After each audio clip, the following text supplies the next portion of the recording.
বিশ্বনবী ইসলাম ইহুদির লাশ দেখে দাঁড়িয়ে গেলেন। কাল্লাশ, ইহুদির লাশ আমার যশোরের ভাইয়েরা আওয়াজ করে বলুন কাল্লাশ। কি হয় ঘটনাটি সম্পূর্ণ দেখুন। ইহুদির লাশ দেখে দাঁড়ায় গেলেন। সাহাবারা বললেন, ইয়া রাসূলুল্লাহ, আপনি দাঁড়ালেন যে, এটা তো ইহুদির লাশ। বিশ্বনবী বললেন, আওয়ালাইসাত নাফসান, এটা কি মানুষ নয়? এটা হোক ইহুদি হোক খ্রিস্টান, এটা তো মানুষ। আমি মানুষ দেখে দাঁড়িয়েছি। আই স্যালিউট দ্য হিউম্যানিটি, আমি মানবতাকে সম্মান করেছি। পড়েন সুবহানাল্লাহ। তাহলে এই জমিনে মানুষের মর্যাদা বেশি, হোক আস্তিক হোক নাস্তিক হোক মুমিন কিংবা কাফের।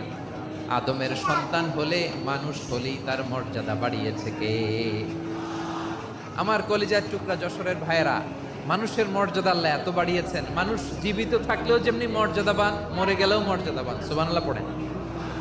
মানুষ মরে গেলে এই ডেড বডিটা কি হয়? পচে যায়, গলে যায়, মাটির সাথে মিশে যায়। তাই বলে আপনি ডেড বডির সাথে